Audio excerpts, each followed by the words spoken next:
Hello friend, study વિભાગમાં સર્વે વિદ્યાર્થી મિત્રોનું સ્વાગત છે. આજે આપણે ધોરણ 10 ની સપ્ટેમ્બર મહિનાની એકમ કસોટી એટલે કે વિજ્ઞાન વિષયની આપણે વાત કરીશું.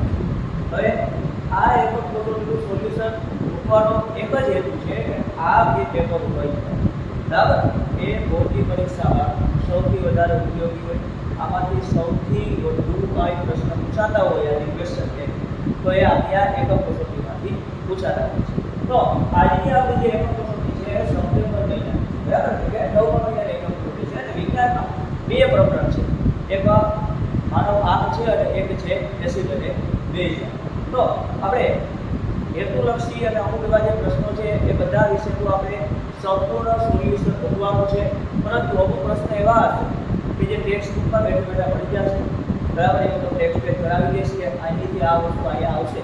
છતાં પણ માની ન મળે તો કોમેન્ટ બોક્સમાં જણાવજો એટલે એ વિદ્યાર્થીને આખે આનું સોલ્યુશન છે એ વોટ્સઅપમાં મોકલાવી દઈશું. હવે શરૂ કરીએ આજની એકમ કસોટી.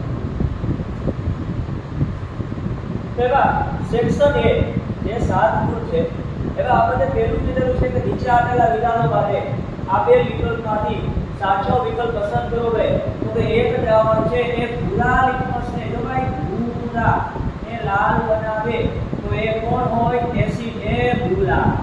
તો બરાબર તો આપણે જોઈ શકીએ બરાબર કે એક દ્રાવણ એ ભૂરા લિટમસને લાલ બનાવવું હોય બરાબર તો આમાં તમે જોઈ શકો કે એની pH કેટલી હશે? 5. કઈ હોય? 5. કેટલી હશે? 5. તો એસિડ સ્વાદ કેવા હોય ભાઈ? એટલે ખાટા હશે ભાઈ. માનવ આંખ પોતાના આ ભાગ પર પ્રતિબિંબ રચે તો ભાઈ માનવ આંખનું પ્રતિબિંબ છે એ ક્યાં રચાતો હશે? તો કે નેત્રપટલ એટલે કે રેટિના ઉપર રચાતો હશે. ભાઈ લિટમસ એક એવો સૂચક છે ખરું કે ખોટું? કૃત્રિમ સૂચક છે તો કે ના ખોટું. લિટમસ છે એક એવો સૂચક છે ભાઈ કુદરતી. કેવો છે? કુદરતી. ત્યારબાદ સફેદ કપડા પર કઢીના ડાઘા પર સાબુ ઘસવાથી લાલાશ પડતો કથાઈને પણ ડાઘ મળે છે તો કે આ વાત સાચી છે. આંખના ડોળાનો વ્યાસ આશરે 2.3 મીમી છે તો કે ના 2.3 સેન્ટીમીટર. કેટલો છે? 2.3 સેન્ટીમીટર છે. લઘુ દ્રષ્ટિની ખામી બહાર દૂરની વસ્તુનું પ્રતિબિંબ નેત્રપટલની આગળના ભાગમાં રચાય તો બરાબર. લઘુ દ્રષ્ટિની ખામી બહાર નેત્રપટલની આગળના ભાગમાં રચાય જ્યારે દૂર દ્રષ્ટિના પાછળના ભાગમાં રચાય. આ વિધાન કેવું છે? સાચું. ભાઈ આગળના બેવો એસિડ તો બધાની ખબર છે કાર્બનિક એસિડ છે. ત્યારબાદ પ્રબળ એસિડ આવે તો કે પ્રબળ એસિડ એટલે નિર્બળ બેઝ બરાબર. આનો જે ક્ષાર હશે એ કેવું હોય? એસિડિક. મતલબ કે જે વધારે શક્તિશાળી હશે તો એનો ક્ષાર પણ એના જેવો જ હશે એટલે કે એસિડિક હશે. અપચાના ઉપચાર માટે એનો આપણે ઉપયોગ કરીએ તો કે એન્ટાસિડનો ઉપયોગ કરીએ છીએ. ત્યારબાદ કાચના પ્રિઝમ અને યોગા કાચનું પ્રિઝમ છે આમાં જો શ્વેત પ્રકાશનું વિભાજન થાય તો સૌથી વધારે થોડું વિઘટન થાય તો કે છાપલી થાય. આપણે ખબર છે જાનીવાળી કિનારા બરાબર. ત્યારબાદ વહેલી સવારે મેઘધનુષ્ય જો ભાઈ સવારે સૂર્ય કઈ દિશામાં હોય? પૂર્વ. તો મેઘધનુષ્ય છે કઈ દિશામાં રચાતું હોય? પશ્ચિમ. અને તારાનું ધમધમતું ભાઈ એ વાતાવરણીય વક્રીભવનની ઘટનાને આભારી છે એ પણ આપણને ખબર છે. ત્યારબાદ છે ભાઈ ધારણીય સૂચક એટલે શું ભાઈ? તો કે એવો સૂચક કે જે એસિડિક અને બેઝિક બરાબર. એસિડિક અને બેઝિકમાં પોતાની જે વાસ બદલે બરાબર તો એને આપણે બોલીએ ધારણીય સૂચક બોલીએ. ત્યારબાદ આપણે ખબર છે ભાઈ પ્રિઝમ કોણ તો ભાઈ પ્રિઝમ કોણમાં જે બે પાર્શ્વીય સ્થાનાંતર પાર્શ્વીય જે બાજુઓ હોય બરાબર તો આ જે રચનાથી બને એને આપણે શું બોલીએ? પ્રિઝમ કોણ. શું બોલીએ? પ્રિઝમ. ત્યારબાદ હવે શરૂ થાય છે બે ગુણ માત્રા દરેકના બે. એમાં પેલું છે ભાઈ શા માટે દહીં અને ખાટા પદાર્થોને પિત્તળ તેમજ તાંબાના વાસણમાં ન રાખવા જોઈએ? પિત્તળ અને તાંબુ છે ધાતુ કહેવાય જ્યારે દહીં છે એ એસિડ કહેવાય. તો આપણે ખબર છે ભાઈ કે આ દહીં છે એમાં કયો એસિડ રહેલો હોય? લેક્ટિક એસિડ રહેલો હોય. ભાઈ માની લો એ ધાતુ સાથે પ્રક્રિયા કરે બરાબર તો ઝેર જેવી રચના થાય બરાબર. ઝેર જેવી રચના થાય એટલા માટે થઈ અને આપણે દહીં અને ખાટા પદાર્થોને પિત્તળ તેમજ તાંબાના વાસણમાં રાખવા જોઈએ નહીં. ત્યારબાદ સૌથી વધુ વખત મેં કીધેલો પ્રશ્ન છે ભાઈ કે એસિડને આપણે ભંગ કરીએ તો શા માટે એસિડને પાણીમાં ઉમેરવાની ભલામણ કરવામાં આવે છે નહીં કે પાણી? તો ભાઈ સ્વાભાવિક વસ્તુ છે.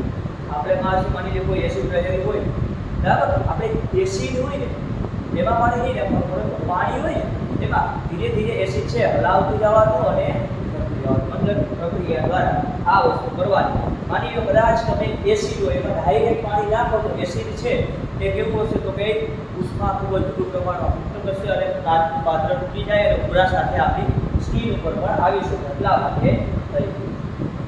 હવે આપણી પાસે બે દ્રાવણો છે, એક દ્રાવણ છે એક દ્રાવણ છે બી, એમાં A ની pH છે 6 જ્યારે B ની pH છે 8. તો એમાં હાઇડ્રોજન આયનની સાંદ્રતા વધારે હોય તો તમને ખાલી એક ક્લિક તમારે જાતે રાઈટ હાઇડ્રોજન આયનોની સાંદ્રતા વધુ H+ આયનની કેમાં હશે તમને આ બાબત ખબર પડી જાય. કોને એસિડિક કહેવાય તો કે 7 થી ઓછી pH ધરાવતું હોય તો એ દ્રાવણ આપવું પડશે એસિડિક. બરાબર, આવા સિમ્પલ પ્રશ્ન છે. ત્યારબાદ શા માટે એસિડનું જલીય દ્રાવણ વિદ્યુતનું વહન કરે? એસિડનું જલીય દ્રાવણ વિદ્યુતનું શા માટે વહન કરે તો આપણે ખબર છે ભાઈ એસિડને આપણે પાણીમાં નાખીએ તો કયો આયન મુક્ત કરે? H+ અથવા તો H3O+ આયન છે એ મુક્ત કરશે. એટલા માટે થઈ અને એસિડનું જલીય દ્રાવણ વિદ્યુતનું વહન કરે છે. ત્યારબાદ છે તાજા દૂધની pH 6 ઘટી છે ભાઈ. માની લો કોઈ તાજું દૂધ છે એની pH 6 છે, જો તેનું દહીંમાં રૂપાંતર થાય તો તેની pH માં શું ફેરફાર થાય? 6 થી વધી જાય કે ઘટી જાય? તો કે ભાઈ 6. હવે એમાંથી પાછું એસિડ તો સ્વાભાવિકપણે છે આપણે ખબર છે કે pH છે એ ઘટી જાય. શા માટે આવું થશે ભાઈ? કારણ કે એમાંથી આપણે ખબર છે દહીંમાં શું રહેલું હોય? લેક્ટિક એસિડ ને કારણે. એટલે pH છે એ 6 થી કેવી થઈ જશે? ઘટી જશે. ત્યારબાદ ગ્રહો કેમ ટમટમતા નથી? તારાઓ કેમ ટમટમે છે? તો કે ભાઈ એના બે થી ત્રણ રીતો છે. પહેલી વસ્તુ એ કે ગ્રહો નથી ટમટમતા કારણ એવું છે કે એ પૃથ્વીથી નજીક છે. અમુક ગ્રહો છે આપણે ખબર છે કે સવારે ઘણી આંખ પણ આપણે જોઈ શકીએ છીએ. એટલે જે તારા છે એ ખૂબ જ દૂર આવે બરાબર છે. આપણે ખબર છે અબજો કિલોમીટર દૂર આવેલા છે અને એ પ્રકાશના ઉદ્ગમ સ્થાન તરીકે આપણે ગણી શકીએ. જ્યારે ગ્રહો છે એને આપણે ઉદ્ગમ સ્થાન તરીકે ગણી શકતા નથી. એટલા માટે થઈ ત્યાં વક્રીભવનની અસર ઓછી થતી હશે જેને કારણે થઈ અને ગ્રહો છે એ ટમટમતા નથી. ત્યારબાદ સામાન્ય દ્રષ્ટિ ધરાવતી વ્યક્તિ માટે દૂર બિંદુ અને નજીક બિંદુ હોય. માની લો ભાઈ હું તો ચશ્મા પહેરું છું તો હું સામાન્ય વ્યક્તિ કહેવાઓ નહીં બરાબર. એટલે મારું દૂર બિંદુ અને નજીક બિંદુ પણ તો કે ભાઈ મારું દૂર બિંદુ છે એ થોડુંક બરાબર છે ચશ્માને કારણે બરાબર છે વધી ગયો છે ઘટી ગયો છે, પરંતુ માની લો છો સામાન્ય વ્યક્તિ તમે બધા માની લો કે નંબર નથી તમારો તો તમારા માટે દૂર બિંદુ છે એ કેવું હોય? અનંત હોય અને નજીક બિંદુ છે એ કેટલું હોવું જોઈએ? 25 સેન્ટીમીટર હોવું જોઈએ. કેટલું હોવું જોઈએ? 25 સેન્ટીમીટર. આવા પ્રશ્નો પૂછાય છે. તફાવત આપો માયોપિયા અને હાઇપરમેટ્રોપિયા અમુક ને ગોઠવણી કેવી હોય એટલે બે વસ્તુ આવડતી હોય. લઘુ દ્રષ્ટિ દેખાવી રેખરૂપ દ્રષ્ટિ દેખાવી પણ પરીક્ષામાં પૂછી ના જાવ માયોપિયા અને હાઇપરમેટ્રોપિયા. તો માયોપિયા એટલે લઘુ દ્રષ્ટિ કહેવાય અને હાઇપરમેટ્રોપિયા એટલે દૂર દ્રષ્ટિ દેખાવી કહેવાય. બસ એની વ્યાખ્યા લખવાની છે ભાઈ તફાવતના મુદ્દામાં કે ભાઈ જે વ્યક્તિ હશે જેને નજીકનું દેખાતું હશે પરંતુ દૂરની વસ્તુ દેખાશે નહીં તે અયોગ્ય કહેવાય. એનાથી આપણે ખબર છે ભાઈ કે નજીક બિંદુ ખસી ગયો હશે, અમુક દૂર બિંદુ ખસી ગયો હશે, અમુકનો આંખો લાંબો થઈ ગયો હશે, અમુકનો આંખો ટૂંકો થઈ ગયો હશે, અમુકનો નેત્રપટલ આગળના ભાગમાં નથી બન્યાતું હશે અને અમુકનો પાછળના ભાગમાં. બધી વસ્તુથી તમે બધા ભાગો ભાઈ પ્રકાશનું પ્રકિરણ તો ભાઈ પ્રકાશનું વિખેરણ કહેવાય. વિખેરણ માની લો કોઈ પ્રકાશનું કિરણ છે આવા કણોને અથડાશે અને એનું આ જે વિખેરણ થાય એને આપણે બોલીએ પ્રકાશનું પ્રકિરણ. તો આ પ્રકાશના પ્રકિરણના ઉદાહરણ ઘણા બધા છે. આપણે ખબર છે કિંડલ અસરના બધી જે વસ્તુઓ છે એ છે. ત્યારબાદ આપણે ચોમાસા દરમિયાન હેડલાઇટમાં આપણે જે જોવા મળે છે બધા પ્રકાશનું પ્રકિરણ છે. ત્યારબાદ કોઈ અંતરિક્ષ યાત્રીને આકાશ ભૂરાને બદલે શા માટે કાળું કેમ દેખાય? તો કે ભાઈ પૃથ્વીની બહારથી માની લો કોઈ અવકાશ યાત્રી છે એ ચંદ્ર ઉપર ગયો. આપણે માની લો નીલ આર્મસ્ટ્રોંગ છે ભાઈ એ ચંદ્ર ઉપર ગયા હતા તો શું ત્યારે ત્યાંથી આકાશ ભૂરું દેખાતું હતું કે ના? ન દેખાય. શા માટે? પહેલું કોઈ રીઝન હોય તો વાતાવરણ બરાબર ત્યાં આવા કણો હોતા નથી અને પ્રકાશનું પ્રકિરણ થશે નહીં. જો પ્રકાશનું પ્રકિરણ થતું હોય તો આપણે ખબર છે બરાબર કે આ ભૂરો રંગ દેખાય આ લાલ રંગ દેખાય એક અલગ પ્રકારની કારણે, પરંતુ ત્યાં શું હશે? વાતાવરણ નથી એટલા માટે થઈ અને અંધકાર એવું હોય અંધકાર બરાબર. ત્યારબાદ આગળ જોઈએ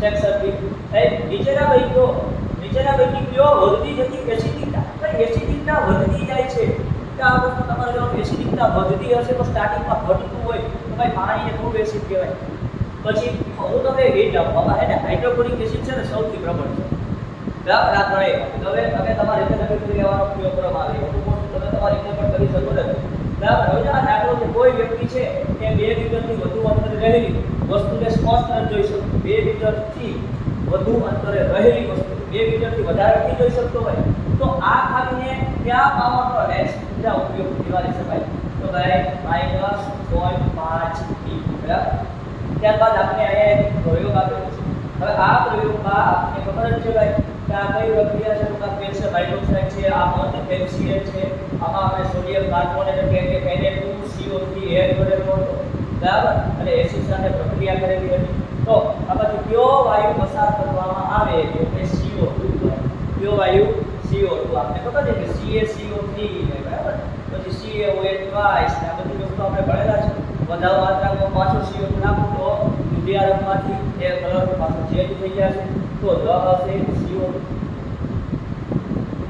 શ્વેત પ્રકાશનું કિરણ છે અલગ અલગ 7 રંગોમાં જોવા મળશે ત્યારબાદ બીજું કિરણ છે આ રીતના ઉલટું રાખો તો પાછો શ્વેત પ્રકાશ જોવા મળે છે આ કોને આપેલું હતું ભાઈ તો કે ન્યૂટને આપેલું હતું કોને આપેલું છે ન્યૂટને બરાબર આ નિયમ છે એ બરાબર છે આપણે ખબર છે ન્યૂટન પણ અહીંયા Q ઉપર કેવો પ્રકાશ જોવા મળે તો કે આપેલું છે ને Q ઉપર શ્વેત પ્રકાશ જોવા મળશે શું જોવા મળશે શ્વેત પ્રકાશ ત્યારબાદ દાંતના બહારનું આવરણ શેનું બનેલું છે ભાઈ તો કે કેલ્શિયમ ફોસ્ફેટ બરાબર Ca3PO4 ટ્વાઇસ સૂત્ર પણ ખાસ યાદ રાખો ઇનેબલ પણ કહેવાય શું કહેવાય ઇનેબલ પણ કહેવાય ભાઈ ગોવંશના દંતમાં જો એસિડ હોય તો કે મિથેનોઇક એસિડ ગોવંશ ત્યારબાદ લેસ બાયોપિયાની ખામીનું નિવારણ કયા પ્રકારના લેન્સ દ્વારા થાય તો કે દ્વિકેન્દ્રી કેવો લેન્સ દ્વિકેન્દ્રી લેન્સ લખો તો પણ ચાલે બાયફોકલ લેન્સ લખો તો પણ ચાલે બરાબર અમુક કઈ બે લખી લે બરાબર અંતર્ગોળ અને બહિર્ગોળ લેન્સ બરાબર તો પણ ચાલે આપે લીધા ખરા છે કે ખોટા તે જણાવો ઇન્કમ મેગ્નેશિયા તો MgOH ટ્વાઇસ તો આ સાચું કહેવાય ત્યારબાદ છે લાલ રંગના પ્રકાશની તરંગલંબાઈ એ ભૂરા રંગની તરંગલંબાઈ કરતાં આશરે 2.8 ગણી નથી ભાઈ કેટલી છે 1.8 ગણી કેટલી છે 1.8 ગણી આ ખાસ યાદ રાખો વાતાવરણીય વક્રીભવનના લીધે વાસ્તવિક સૂર્યાસ્ત અને દેખીતા સૂર્યાસ્ત વચ્ચેનો સમયગાળો 4 મિનિટનો તો કે ના ભાઈ સૂર્યોદય અને સૂર્યાસ્ત વચ્ચેનો 4 મિનિટનો સમયગાળો હોય પરંતુ વાસ્તવિક સૂર્યોદય અને દેખીતા સૂર્યાસ્ત વચ્ચે કેટલી મિનિટ હોય 2 કેટલી હોય 2 મિનિટ ત્યારબાદ આપણે જોઈએ ફરી પાછા બે મારા પ્રશ્ન આવ્યા તો નીચેના પદાર્થોની લાલ અને ભૂરા લીટીનો ટેમ્પરેચર શું અસર થાય તો કે જો એક વસ્તુ તમે આ શુષ્ક HCl વાયુ છે ને એમાં નો ચેન્જ થશે બાકી તમારે જોઈ લેવાનું લીંબુનો રસ છે હોય તો ઈટાનું એસિડ કહેવાય સાબુનું પાણી છે એ બેઝ કહેવાય તમે જોઈ લેજો તમે ક્વેશ્ચન કર્યું સારું નામ કીધું છે સોડિયમ ક્લોરાઇડ NaCl આપણે જો આવેલું છે સોડિયમ ક્લોરાઇડ હવે આ ક્ષાર જેમાંથી મને આપણે ખબર છે તટસ્થીકરણ પ્રક્રિયા છે એસિડ અને બેઝ વચ્ચે પ્રક્રિયા થાય તો આપણે ખબર છે કે અહીંયા એસિડ કયો હોય HCl કયો હશે HCl અહીંયા NH4Cl છે તો વિચારો અહીંયા આપણો આવતો હશે NH4OH નો આવતો હશે NH4OH એટલે જ આપણે બોલીએ એમોનિયમ ક્લોરાઇડ એટલે એમોનિયમ હાઇડ્રોક્સાઇડ ત્યારબાદ ચાર દવાઓ હોય માની લો એક મને A આવ્યું એક મને B આવ્યું એક મને C આવ્યું એક મને D આવ્યું બધાની પીએચ લખી નાખું ભાઈ 1 ની 5 1 10 અને 7 આ બધું છે હાલો હવે ભાઈ A તટસ્થ ક્યુ છે આપણે તટસ્થ 7 તો જવાબ આવશે D તો ભાઈ બેઝ ક્યુ છે બેઝ તો કે આવશે C નિર્ભર એસિડ 5 રબર એસિડ આ બરાબર એટલે કે અહીંયા A આવશે અને અહીંયા B આવશે આપણે ખબર છે કે pH 7 થી ઓછી હોય એસિડિક કહેવાય 7 થી વધારે હોય બેઝિક કહેવાય આવા હોય છે એ ખોરાકના પાચનના pH નું મહત્વ આપણે ખોરાકનું જે પાચન કરીએ એમાં pH નું મહત્વ છે ભાઈ શા માટે તો કે જો pH છે એની મર્યાદામાં રહીને આપણે કામ કરવું પડે તો આપણા ખોરાકમાં બરાબર છે પાચનમાં પણ આપણે ખબર છે કે મંદ હાઇડ્રોક્લોરિક એસિડ છે જઠરમાં જાય અને ઉત્પન્ન થશે બરાબર માની લો કે જો એ મંદ HCl નું પ્રમાણ વધી ગયું તો આપણને શું થાય એસિડિટી થશે એસિડિટી સાથે આ બધી વસ્તુ છે એ આપણે બુકમાં બેઠે બેઠું ટોપિક આપેલું છે, જોઈ લેજો બરાબર. 2 માર્કનો પ્રશ્ન છે. આલ્કલી એટલે શું? એવો બેઝ કે જે પાણીમાં દ્રાવ્ય હોય, એવો બેઝ કે જે પાણીમાં દ્રાવ્ય હોય એને આપણે બોલી આલ્કલી. જેમ કે આપણા પાચન તંત્રમાં નાના આંતરડામાં આપણે ખબર છે કે પિત્તાશય, બરાબર, પિત્તાશય જે પિત્તરસમાં જોયું કે આલ્કલી છે, કેવો છે? આલ્કલી છે, બરાબર. તો આલ્કલી એટલે શું? એના બે ઉદાહરણ લખી નાખો ભાઈ, NaOH ને KOH. તો ત્યારબાદ આપણે આકૃતિના પાણીના બુકમાં દાખલ થતા અંદર અને બહાર નીકળતા પ્રકાશના કિરણ પર, તો ભાઈ અહીંયા અંતર છે, બરાબર. અહીંયા જો મેરી કરે વપરી લો, યાદ રાખો, બરાબર.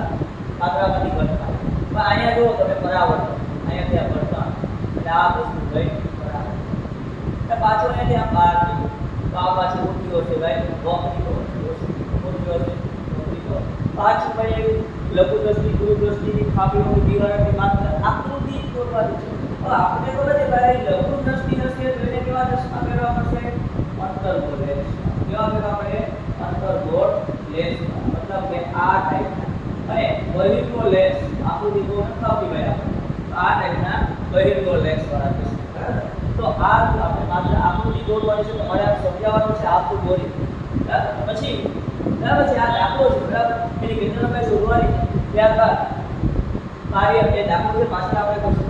કાર્ય જણાવો. ટીકી અને સિલિન્ડરી સ્નાયુઓ, તો ભાઈ માનવ આંખના બધા અંગો છે.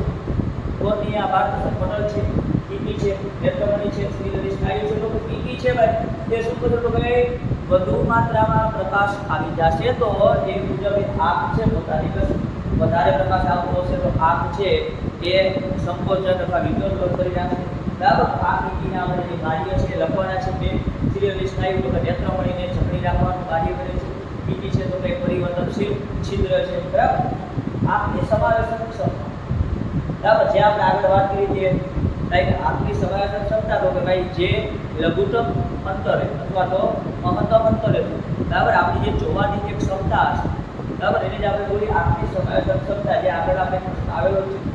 ત્યારબાદ છે સેક્શન સી. એક દ્રાવણના ઈંડાના પીસેલા પગ સાથે પ્રક્રિયા કરી વાયુ ઉત્પન્ન કરે છે, જે ચૂનાના પાણીને દૂધથી બનાવે છે. તો આ દ્રાવણ છે એ ધરાવતું હશે ભાઈ HCl ધરાવતું હશે. HCl ભાઈ આ એસિડ અને બેઝની પ્રક્રિયા છે, એક એસિડ છે અને એક બેઝ, બરાબર. એ બેને એક એસિડના દ્રાવણમાં એક બેઝના દ્રાવણમાં પ્રક્રિયા થાય તો મને ખબર છે ખૂબ પડતું હોય એસિડ અને બેઝ ક્ષાર વત્તા પાણી. તો જોઈ લેજો ઓપ્શન તમને જે દેખાતું હોય ક્ષારનું નિર્માણ થાય છે કે શું થાય છે. ભાઈ દાંતનો સડો અટકાવવા માટે આપણે નિયમિત બ્રશ કરવાની સલાહ આપવામાં આવે. તો સામાન્ય રીતે ઉપયોગમાં લીધેલો ટૂથપેસ્ટ કેવો હોય? બેઝિક. કેવો હશે? બેઝિક. એટલે આપણે ખબર છે ભાઈ કે જ્યારે પ્રકાશ આપણા આંખમાં પ્રવેશ કરે ત્યારે મોટા ભાગનું વક્રી કવર ક્યાં થતું હોય? તો કે પારદર્શક પટલમાં થશે. ક્યાં થશે? પારદર્શક પટલમાં થશે. પાછળ જો વર્ગમાં સૌથી પાછળ બેઠક હોય વિદ્યાર્થી, વિચારો બ્લેક બોર્ડ પર લખેલા અક્ષરોને વાંચી શકતો હશે, પરંતુ પાઠ્યપુસ્તકમાં લખેલા અક્ષરો વાંચી શકતો નથી. તો કયું વિધાન સત્ય છે? ભાઈ વિદ્યાર્થીનું આખું નજીક કીધું છે તેનાથી દૂર નથી જાઓ તમે એને બે ઓપ્શન કાઢી નાખો, બે આપો. હવે આ બેમાંથી તમારે જોવાનું કે ભાઈ દૂર કીધું ખસી ગયું છે કે નજીક આવ્યું છે, બરાબર. આ ખામી કઈ કહેવાય? દૂરદ્રષ્ટિ. એવી કહેવાય દૂરદ્રષ્ટિ ખામી. એટલે હવે તમે લાઈટ નહીં ગયું, કેમ કે અમુક વસ્તુ તમે જાતે પણ કરો. આપણે આમ બેસીને બેઠું સોલ્યુશન બરાબર છે તમે જોશો તો કઈ નહીં કરો, પણ આવું કંઈ જોવો તો તમને ખ્યાલ પડે. તો એસિડિક જમીનને તટસ્થ કરવા ખેડૂત જમીનમાં પડી ચૂલો ઉભે લાઈન ઉભે લાઈન ઉભે છે લાઈન ઉભે શું ઉભે લાઈન, યાદ રાખો, બરાબર. અરે બેઝિક હોય, બેઝિક શું હોય? બેઝિક, બરાબર. તો જીપ્સમ ઉભે છે જીપ્સમ. એ સોડિયમ જીપેટનું અણુસૂત્ર આ ટુ લખતા ભૂલી ગયા એટલે વિધાન છે ખોટું, Na2 Za2 આંકડો પડી ગયો. હું બીજા સાચું કે ખોટું, બરાબર, મેં બોલી દીધું છે. મેં કીધું છે અવકાશને માટે આકાશમાં સૂર્યની વિરુદ્ધ દિશામાં હોય. ક્યાં હશે ભાઈ? વિરુદ્ધ દિશામાં હશે. ક્યાં હશે? વિરુદ્ધ દિશામાં. એ લઘુ દ્રષ્ટિમાં આંકડો ભાઈ લાંબો થઈ જાય તો આ જીવન છે લાંબો થઈ જતો હશે. ત્યારબાદ છે ખાવાના સોડાનું રાસાયણિક સૂત્ર. ખાવાનો સોડા ભાઈ આ લોકોએ તો કન્ફ્યુઝ થઈ ગયું. અમુક વિદ્યાર્થી છે ને આ જોઈને તો અહીંયા ડાયરેક્ટ NaCO2 આપેલો છે. આ CaOCl2 એટલે બ્લીચિંગ પાવડર કહેવાય, બ્લીચિંગ પાવડર કેલ્શિયમ ઓક્સાઇડ કહેવાય, અને આ CaSO4 છે. આ બધા નાના છે. ભાઈ બહારની રીત બનાવવા માટે સોડિયમ હાઇડ્રોક્સાઇડ ની આપણે બનાવવા જોઈએ, એમાં 3 નિકલ મળી હતી, બરાબર ને? F2Cl2 આ જે બધી વસ્તુ આપણને મળેલી હતી, એમાં આ H2 થાય. હમણાં વાત કરી કે આપના લેન્સ અને નેત્રમણીની જટિલતામાં ફેરફાર કોણ કરે, ક્યાં ગયો? સિલિયરી સ્નાયુ આવશે, સિલિયરી સ્નાયુ. ભાઈ દાખલો ભાગી ગયેલા હાડકાને જોડવા માટે પ્લાસ્ટર સ્વરૂપે જે પદાર્થનો ઉપયોગ કરે છે એને આપણે રાસાયણિક નામ એટલે કે પ્લાસ્ટર ઓફ પેરિસ કહેવાય. પ્લાસ્ટર ઓફ પેરિસ પર રાસાયણિક નામ એટલે કે કેલ્શિયમ સલ્ફેટ એટી હાઇડ્રેટ. ભાઈ સૂત્ર પણ તમને ખબર હોવી જોઈએ, CaSO4 1/2H2O. ત્યાં વૈજ્ઞાનિકે સૂર્યપ્રકાશનો વર્ણપટ મેળવવા માટે પ્રિઝમનો ઉપયોગ કર્યો હતો. આગળનો પ્રશ્ન મેં જે વાત કરી ને કે ન્યૂટને મેળવ્યો હતો, બરાબર? એક પ્રશ્ન છે વિચલન કોણ, બરાબર? વિચલન કોણ. માની લો કે આપણે આવી રીતના આ જે વસ્તુ છે ને વિચલન કોણ, બે બાજુ, બરાબર? નિર્ગમન કિરણ, બરાબર? એ જે નિર્ગમન કિરણ કે જે વસ્તુ છે એનાથી આપણું બધું હોય આકાશ એટલે કે અંદરથી નીકળશે અને બહાર કિરણ જે હોય આ વિચલન. તો જો ભાઈ કેટલું વિચલન થયું, આ બે બિંદુ એ વિચલન થાય. pH માત્ર, બરાબર? pH માત્ર. તો હવે આપણે ખબર છે pH માત્ર પોટેન્શિયલ ઓફ હાઇડ્રોજન. શું કહેવાય? Potential of hydrogen. આપણે ખબર છે pH માત્ર 7 થી 0, 0 થી 7. એસિડિક હોય 7 થી 14, બેઝિક હશે 7 છે, જે તટસ્થ હોય. હાઇડ્રોજન આયનની સાંદ્રતા મેક્રોટેક્સમાં પ્રશ્ન છે pH માત્ર બરાબર. દાંતનો સરો અટકાવવા pH પર તો તમે 5.5 થી pH ઘટી જાય તો દાંતનો સરો થાય શરૂ. બરાબર? આપણું દાંતનું આવરણ છે તે કેવું બનેલું છે? આપણે જોયું તો કેલ્શિયમ ફોસ્ફેટ બનેલું છે, ઇલેવન છે, સખત પદાર્થ. પરંતુ આપણે ખોરાક ખાઈએ એના કણો છે અથવા બેક્ટેરિયા છે આપણી અંદર રહી ગયા છે, તો એનું શર્કરાનું વિઘટન થાય અને એસિડ, બરાબર? આ બધી વસ્તુ આપણને મળી આવે. તો એસિડના કઈ રાસાયણિક આપણે એસિડ વિશેના જે સ્ટાર્ટિંગમાં આપણે ચેપ્ટર શરૂ થાય એમાંથી કોઈ પણ 3 રાસાયણિક ગુણધર્મો લખી નાખવાના હોય એને અથવા સમીકરણ પર લખવાના, બરાબર? દૂધ વસ્તુની ખાવી એટલે બરાબર? એકને વસ્તુ રિપીટ થાય આવે છે. ભાઈ પહેલા કારણ જણાવો, નિવારણ જણાવો, આ બધી વસ્તુ આપણે જોઈ લઈશું. કાચના પ્રિઝમ વડે થતું પ્રકાશનું વિભાજન. તો ભાઈ કાચના પ્રિઝમ વડે થતું પ્રકાશનું વિભાજન તો આપણે ખબર છે જે પ્રવૃત્તિ જેવો જે ભાગ છે ને ટેક્સ્ટબુકમાં આપણે આપેલો છે પ્રકાશનું વિભાજન, એની વાત છે. ત્યારબાદ સેક્શન બી ખાવાના સોડાની બનાવટ. તો આપણે ખબર છે ભાઈ ખાવાના સોડાની બનાવટ પર આપણે જોયું છે એ હોય એટલે બધી વસ્તુ કે આ બે રીતે બને. એને તો સીઓઝેની પર બનશે અને આપણે જે વાત કરી રહ્યા છીએ, બરાબર? એ બે મુજબની બને, બરાબર? અને એના ઉપયોગ કરવાનો બનાવટ સમીકરણ છે એક જ દૂધવાળો જો તાજા દૂધના ખૂબ જ અલ્પ માત્રામાં બેઝિક સોડા. તે તાજા દૂધની પીએ એટલે 6 થી થોડી બેઝિક તરફ સામે તો આપણે ખબર છે ભાઈ 6 થી બેઝિક થશે એટલે વધી જશે, 7 ની આસપાસ થઈ જશે. તો વસ્તુ એ છે કે એસિડ કન્વર્ટ થવા એટલે કે આજે લેક્ટિક એસિડ બનવામાં વાર લાગે. શા માટે આવું દૂધ દહીં બનવા માટે સમય લે છે? તો કે ભાઈ એ એસિડથી તટસ્થીકરણની પ્રક્રિયા તરફ જાય છે એટલે થોડો વાર લાગે, બરાબર? એટલે આપણે આપણે જે પેકિંગ વાળું દૂધ હોય એ લાંબો સમય સુધી થતી તટસ્થીકરણ પ્રક્રિયા એસિડ અને બેઝ વચ્ચે પ્રક્રિયા થઈ, એસિડ અને બેઝ વચ્ચે પ્રક્રિયા થઈ એસિડ અને બેઝ વચ્ચે પ્રક્રિયા થઈ અને ક્ષાર અને પાણી મળે તો ભાઈ તમને લખતા આવડતું હોય ને આપણે આપેલી જે બધી પ્રક્રિયા આગળ જ આપેલી છે ભાઈ, બરાબર? તો લખી નાખો તટસ્થીકરણની પ્રક્રિયા કિંડલ અસર, બરાબર? એક નાનું છિદ્ર હશે એમાંથી સૂર્યપ્રકાશના કિરણ જે આપણને જોવા મળશે નાના કણો એ કિંડલ અસરનું ઉદાહરણ આપીને સમજાવવાનું છે. સ્વચ્છ આકાશ ભૂરા રંગનું શા માટે દેખાય? ખરાબ હોવું આવ્યું હોય સેન્ટેન્સ લખવાનું કે ભાઈ 1.8 ગણી લાલ પ્રકાશની જે તરંગલંબાઈ છે ભૂરા રંગના પ્રકાશ કરતાં 1.8 ગણી વધારે છે. એટલે સૂર્યપ્રકાશનું કોઈ કિરણ માની લો કે વાતાવરણમાં પ્રવેશ કરશે એટલે જે નાના કણો હશે, માની લો કે રજકણો હશે કે કણો હશે, બરાબર? તો એ કણોમાં જેવો સૂર્યપ્રકાશ આવશે એટલે એવું થશે વિતરણ થશે. અને આ નાના કણોની જે તરંગ લંબાઈ બરાબર છે વિતરણ થશે એટલા માટે થાય અને આપણું જે આકાશ છે એ શા માટે દેખાય છે? ભૂરા રંગનું. શા માટે દેખાય છે? ભૂરા રંગનું દેખાય છે. દાણાદાર જીવની શાંત સલ્ફ્યુરિક એસિડ સાથે પ્રક્રિયા ભાઈ પ્રવૃત્તિ 1.2 છે ભાઈ. બહુ સરળ છે કે ભાઈ સલ્ફ્યુરિક એસિડની જીવ સાથેની પ્રક્રિયાનું સમીકરણ લખી દો. જ્યારે N2SO4 બરાબર તો આપણે નીકળવું પડશે જ્યારે SO4 વત્તા H તો આને જીવ સલ્ફેટ કહેવાય. અને હાઇડ્રોજન વાયુ જો પ્રશ્ન જો હાઇડ્રોજન વાયુ ઉત્પન્ન થાય કોઈ પણ એસિડની પ્રક્રિયા પર સારું તો આપણે ખબર છે કે ઝીંકના દાણાદાર ટુકડા નાખવાના એમાં થોડોક એસિડ નાખશું વિમોચન નળી મારફતે એક સાબુનું દ્રાવણ રાખવાનું એમાં ડુબાડશું તો પરપોટા ઉત્પન્ન થશે એ બધી લઈ જશું સળગશે તે પ્રવૃત્તિ છે. એ જ સેમ ટુ સેમ બીજી પ્રવૃત્તિ છે સોડિયમ કાર્બોનેટ છે. માનવ આકૃતિ દોરી તેના આદિ એટલે આપણે બધી માનવ આંખના બરાબર છે આકૃતિ દોરી નાખવાની અને અલગ અલગ એના જે તફાવતો સોરી મતલબ એના ટોપિકો છે પારદર્શક પટલ વિશે લખી નાખો પછી નેત્રમણી વિશે લખી નાખો બરાબર પછી પીટી વિશે લખી નાખો પછી સિરિયલી સ્નાયુ વિશે લખી નાખો પછી નેત્રમણી વિશે લખી નાખો બરાબર અને પછી કનિકા વિશે લખી નાખો જેવો આંખનો રંગ આ બધા વિશે લખવાના છે જે પારદર્શક પટલ ને બધી વસ્તુ.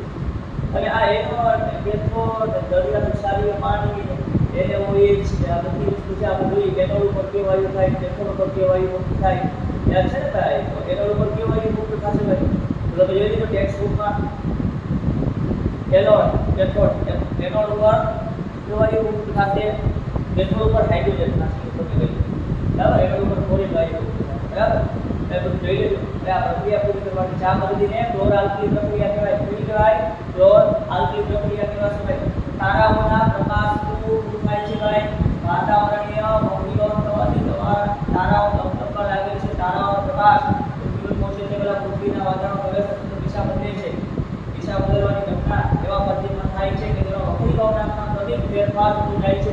અહીં વાતાવરણ તારાઓના પ્રકાશને રંગ તરફ વાળશે અને તેનાથી તારાનું આભાસી સ્થાન એટલે મૂળ સ્થાન કરતાં થોડું ગરમ દેખાશે અને આપણે ખબર થોડું કરશે હશે ઉપરની બાજુ. કઈ બાજુ હશે? ઉપરની બાજુ બરાબર.